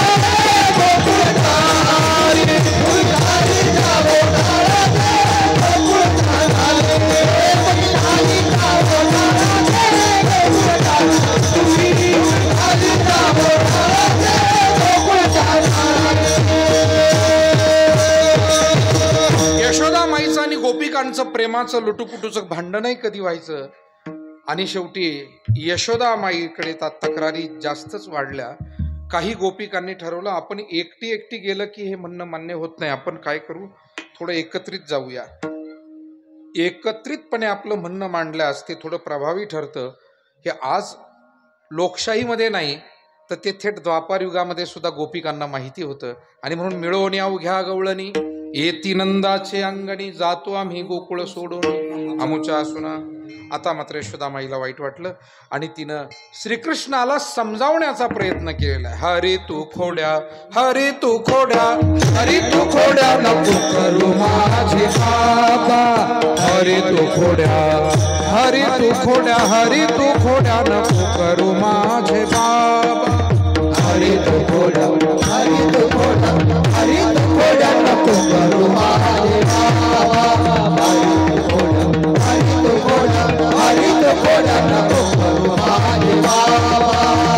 भावनिया धरीला करी पैसा विला मांडीवरी, भावनिया धरीला करी पैसा विला मांडीवरी, यमुनेची घाटी घासी काका काका, हरी तू खोड्या, हरी तू खोड्या, हरी तू खोड्या नको करू माझे बाबा, हरी तू खोड्या, हरी तू खोड्या, हरी तू खोड्या नको करू माझे बाबा, हरी तू खोड्या, हरी तू खोड्या, हरी तू खोड्या नको करू माझे बाबा, हरी तू खोड्या, हरी तू खोड्या, हरी तू खोड्या नको करू माझे बाबा, माझे बाबा. श्रीकृष्णाचं आता गावातील काम आटोपलेलं होतं. त्याला पुढे जाणं आवश्यक होतं.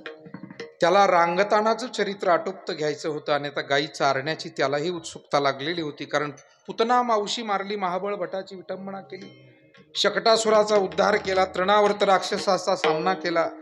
बालचरित्रातल्या बऱ्याच गोष्टी घडून गेलेल्या आहे. तुम्ही म्हणाल कधी घडल्या, त्या संक्षिप्त ठेवा, त्या घडून गेल्या असं धरा. 8:30 वाजले ना, सगळ्या गोष्टी थोड्या सांगता येतील. 2 तासामध्ये उगवतं आपलं एक स्पर्श आपण त्या चरित्राला करतो. आणि त्याला आणखी पुढची जबाबदारी आहे. आणि म्हणून त्यानं आता आणखी खोड्या केल्या. आई शेवटी वैतागली, सांगितलं उद्या जाई तू राना, सवे घेवो निगोधना. आनंद झाला. आता आपल्याला पुढची जबाबदारी पार पाडता येईल. कालिया नाग त्यानं त्या डोहामध्ये विष अक्षरशः पसरवलंय. कोणी पाणी पिऊ शकत नाही, तिथे जाऊ शकत नाही. त्याला दंड द्यायचा आहे. अनेक राक्षसांना मारायचंय. काल्याच्या निमित्तानं सर्व गोपाळांची एकत्र पंगत बसवायची आहे आणि गोपाळांशी खेळ खेळून आनंदही सर्वांचा द्विगुणित करायचा आहे. हे सगळंच त्याला करायचं होतं. हे सगळं त्यानं केलं. म्हणून महाराज म्हणतात की हे सगळं चरित्र करणारा भगवान आहे, पण करतोय माणसासारखं. त्याला माणूस समजू नका. तो श्री नारायण आहे. अभंगाचं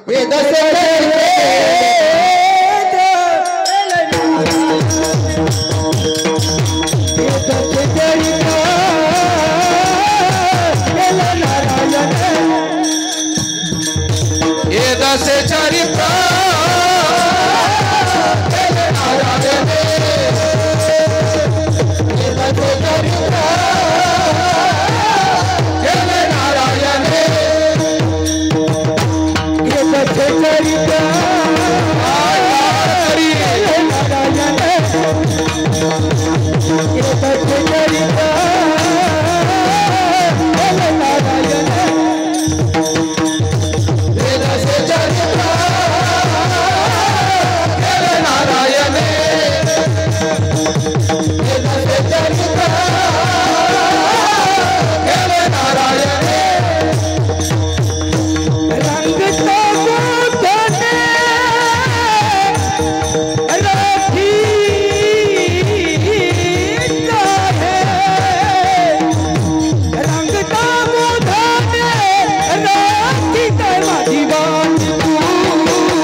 मला आता कळलं की इतके तुम्ही आवडीनं ऐकताय, इतके चांगली साथ देताय. मग प्रत्येक कीर्तनकार म्हणत होता मला जरा जास्त कीर्तन करावं वाटतंय म्हणे. मलाही तसंच आता वाटायला लागलंय. पण आता तुम्ही म्हणाल बाबा मग हे तर काय तुम्ही फसवता का काय आम्हाला, तर असं काही होणार नाही. 5-10 मिनिटात आपण थांबू. थोडंसं 10-5 मिनिट इकडे तिकडे होऊ शकतील, पण आपल्याला वेळेत थांबायचं आहे. साहेबांनी तिकडून सांगितलेलं आहे, परंतु त्यांचं म्हणणं आहे चालू द्या, पण नाही म्हणजे तुम्हाला जास्त त्रास होईल याची आम्ही काळजी घेऊ. होणार नाही त्रास. मुद्दा असा आहे, एदसे चरित्र केले नारायणे रांगता गोधने राखीत आहे. जय बाबासाहेब महाराज सातपुतेंनी पहिल्या चरणाला 3च चरणाचा अभंग आहे, कारण बाळक्रीडा प्रकरण आहे. त्याच्यामुळे ध्रुवपद हे या बाळक्रीडेतल्या सर्व अभंगाला म्हटलं जातं. माझी वाणी तुझे वर्णे. आता पुढचं चरण आहे, हे सोंग सारिले संपत काका आहेत आणि शेवट नंदू महाराज करतील. अगदी 2-2 मिनिट फक्त त्यांचं श्रवण करायचं आहे. मला जास्त विश्लेषण याच्या पुढे करायचं नाही. मुद्दा इतकाच आहे की भगवान परमात्मा हा बाल स्वरूपात आणि तरुण स्वरूपात हे दोन्ही प्रकारचं चरित्र तो करतो आहे, पण तो सामान्य मानव नाही. आणि म्हणून केले नारायणे भगवंताचा परिचय करून दिला. भगवंताला हे सगळं पुढे पुढे जाणं गरजेचं होतं. त्याचं कारण असं आहे, आता रानावनात गेल्यानंतर सुद्धा तिथेही तो स्वस्थ बसला नाही. तिथेही गोपाळांशी तो खेळत राहिला आणि त्या सर्वांना संघटित करत राहिला. जे जे राक्षस तिथे आले त्या राक्षसांनाही सामना करून त्यांचा निपात करण्याचं काम, मग त्या आघासुरासारखा असेल, अन्य राक्षस असतील. वत्सासूर नावाचा एक राक्षस आहे, वासराचंच रूप घेऊन आला आणि सगळी वासरं उड्या मारत होती, गायी चरत होत्या, मुलं खेळत होती, मोठा आनंद यमुनेच्या तीरावर तो सगळा. मी आपल्याला सांगू का, आज आपण किती आधुनिक जगात जगत असलो ना, पण तरीसुद्धा प्रत्येकाला आपल्या बालपणचं ते साधं जीवन आणि साधं राहणीमान ते आजही आपल्याला औत्सुक्याचं वाटतं, तेच गोड वाटतं. कारण त्यामध्ये जी सुंदरता होती, त्यामध्ये नैसर्गिक आनंद जो मिळत होता आणि सगळ्या गोष्टी ज्या शुद्ध, सगळ्या चांगल्या, आज ते नाही आहे. पण आता नाईलाज आहे, आपल्याला काळासोबत पुढे जावं लागणार आहे. पण तरीसुद्धा पूर्वीचा जो आनंद आहे, ते मातीत खेळणं, ते पाण्यात खेळणं, किंवा ते जनावरांच्या मागे फिरणं, या सगळ्या गोष्टीचा अद्भुत आनंद. तेव्हा गोपाळांसोबत श्रीकृष्ण हा आनंद घेत होते आणि त्या आनंदाच्या क्षणी त्यांच्या लक्षात आलं एक वासरू नवीन आलंय म्हणे. आता ते कावरं बावरं होतं, कारण त्याच कळपातलं असलं ना ते कावरं बावरं होत नाही. नवीन कळपातून आलं का वासरू असं असं असं कावरं बावरं. त्याला वाटतं कोणी येतं का काय, मला खातं का काय. म्हणा कोण खातं, पण ते मुळातच मनानं कावरं बावरं असं. आणि म्हणून त्या वासरू बरोबर ओळख. पोलिसाची नजर, काही असे विशिष्ट लोक आहेत, इंटेलिजन्समध्ये काम करणारे लोक आहेत, त्यांच्या नजरेत बरोबर त्यांना अशी लोकही कळत असतात. त्यांचा एक तो अभ्यास असतो. आणि म्हणून मोठमोठ्या सुरक्षा यंत्रणेमध्ये ते शस्त्र वगैरे चालवायची गरज पडो न पडो, परंतु ती माणसं अशी सारखी पाहत राहतात सगळीकडे. आपल्याला अनेक मोठ्या महत्त्वाच्या नेत्यांच्या पाठीमागे उभी असलेली माणसं, तुम्हाला वाटतं हा काय करतो बा, विनोद झाला तरी हसत नाही, कोणी रडायला लागले तरी तो रडत नाही, तो सारखा ताठ नजरेने इकडं तिकडं पाहत राहतो. कारण त्याची ती ड्युटी असते. तो बाकीच्या ह्याच्यात गुंतत नाही. त्याला ते सुद्धा ट्रेनिंग दिलेलं असतं की तू याच्यात गुंतू नको, नाही तर तूच लागशील टाळ्या वाजायला. आणि आमचं होईल इकडं वाटोळं. त्याला ट्रेनिंग असतं ते, तू तुझं काम कर, आम्ही भाषण करू. विठाला विठाला.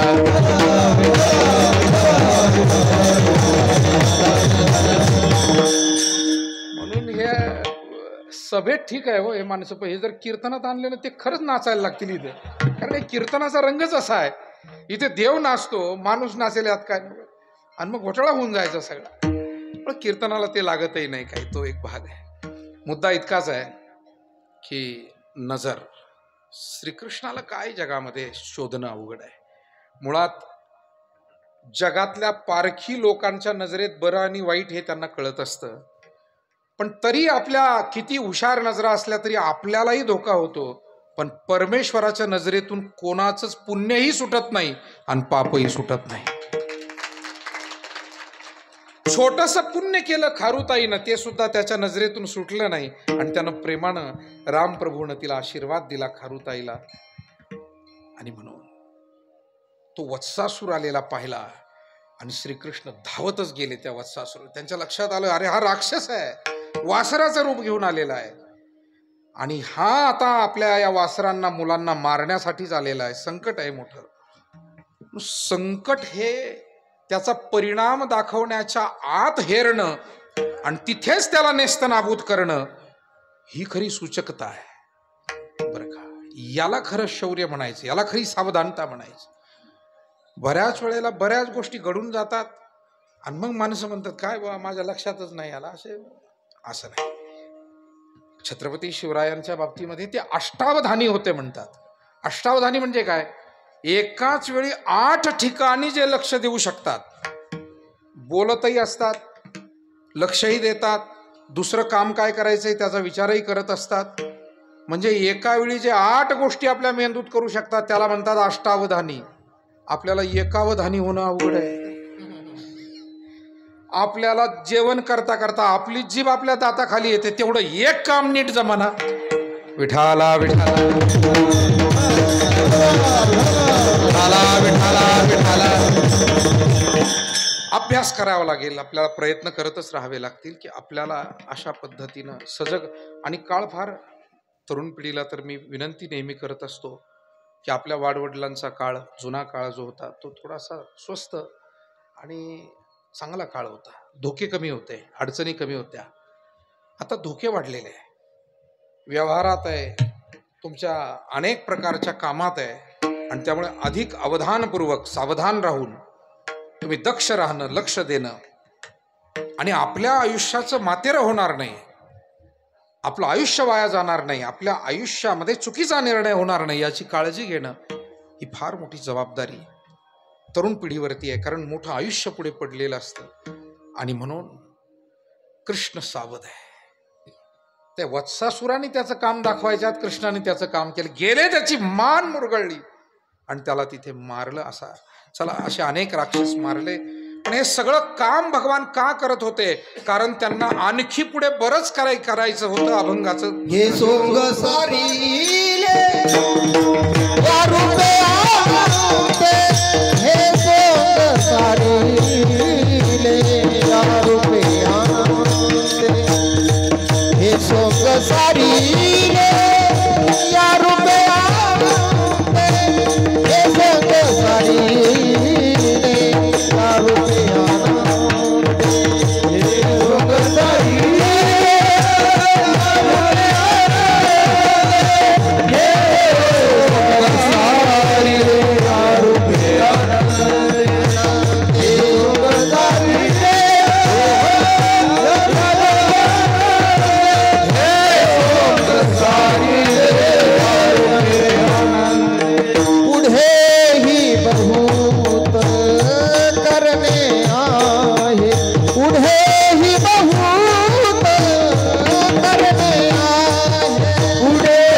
सारिले या रूपे अनंते, पुढेही बहुत करणे आहे. भगवंताला बरंचसं कार्य करायचंय. काय कार्य करायचंय तर भक्तांना भेटून त्या भक्तीचं सुख घ्यायचंय, दुष्टांना दंड द्यायचा आहे, अनेक व्यवस्था निर्माण करायची आहे. त्याला धर्मसंस्थापना म्हणतात. आणि महाराज ते अभंगाच्या शेवटच्या